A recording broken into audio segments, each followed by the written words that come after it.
The phone rang twice before someone picked up, but it wasn't her voice that answered. Hello. It was Daniel. For a moment my brain refused to process it.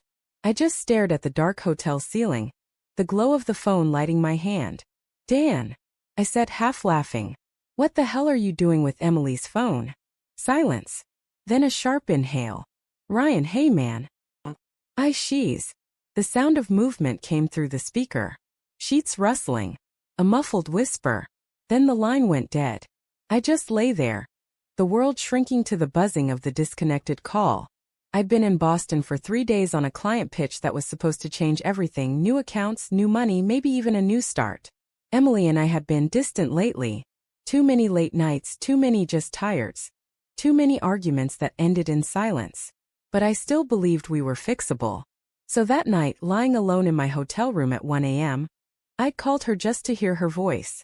To remind myself why all of it, the stress, the travel, the grind, was worth it. Instead, I got Daniel, my best friend since college. My brother in every way except blood. By the time I flew home the next evening, I'd gone through every possible explanation. Maybe they were together because she called him for help. Maybe she'd lost her phone and he'd found it. Maybe. But deep down I already knew the truth. When I pulled into our driveway, her car was there. The porch light was on. Everything looked perfectly normal, which somehow made it worse. Emily opened the door before I even knocked. She smiled, that tight, nervous smile I hadn't seen since we first started drifting apart. You're back early. Yeah, I said, forcing a smile. Surprise. She looked perfect as always.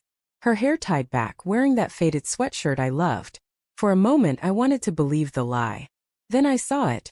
A man's jacket draped over the couch. Black leather. Daniel's. My stomach twisted. He was here. Her eyes flickered to the jacket. Oh, yeah, he dropped by earlier. We were just talking. He left his jacket. I stepped closer, my voice calm but shaking underneath. Talking. At 1 in the morning. She froze. Her lips parted slightly. What? I held her gaze. I called you last night. From the hotel. Daniel answered your phone. Her face drained of color. And in that moment, that single heartbeat of silence, I knew everything. She didn't cry right away. Neither did I. We just stood there. The air between us thick with all the words we hadn't said in months. Ryan, she whispered. Please, it's not what you think. I almost laughed. Then tell me what it is, Emily. Tell me why my best friend had your phone. Tell me why he sounded like he was trying not to breathe. She shook her head, tears forming. It just happened, okay? I didn't plan it. You were gone all the time and I was lonely and he was convenient. I finished for her. Her silence was an answer. I didn't yell.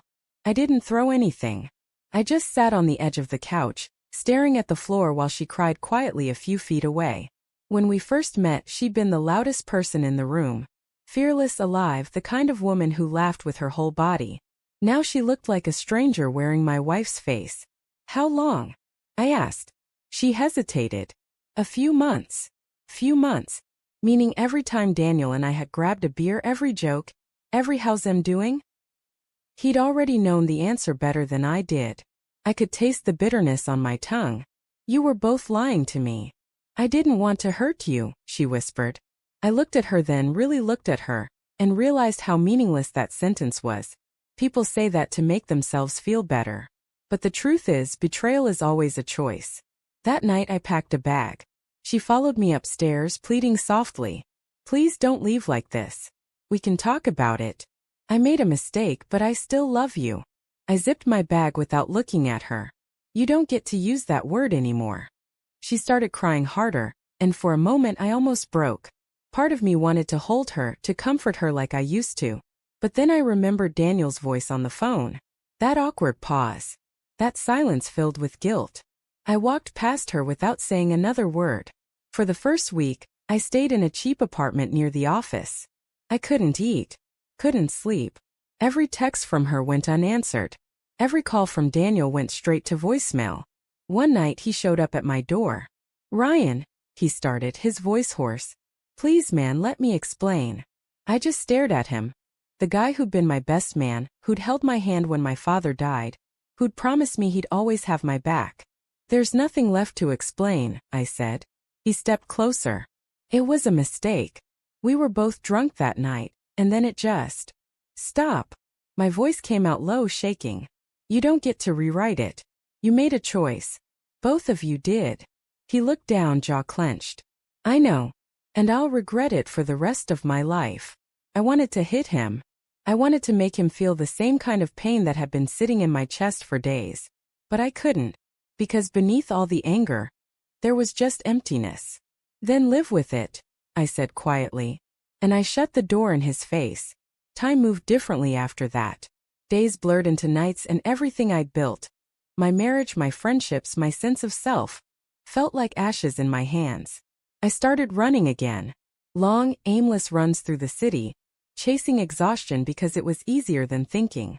Some nights I'd still reach for my phone at 1 a.m., half expecting her name to light up the screen. But it never did. 3 months later, Emily sent me a letter. Handwritten.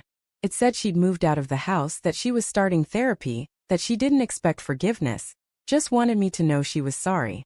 I read it once. Then again. Then I folded it neatly and put it in the back of my drawer, next to our wedding photo. Forgiveness wasn't coming anytime soon. Maybe not ever.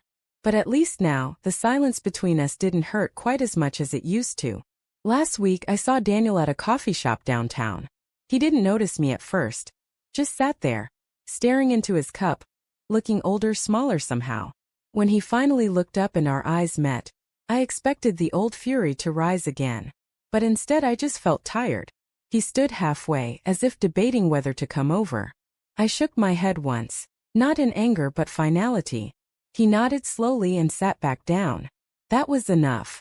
People think betrayal is a single event, a sharp break, a clean wound. But it isn't. It's slow decay. It's the echo of what was, the quiet moments when you reach for someone who isn't there anymore. It's the silence that follows a phone call at 1 a.m., when a voice you trusted most becomes the one that shatters you. But here's the thing. Eventually that silence becomes peace. And one day when you finally stop replaying the sound of that call in your head, you realize something simple: you survived it. And that's enough.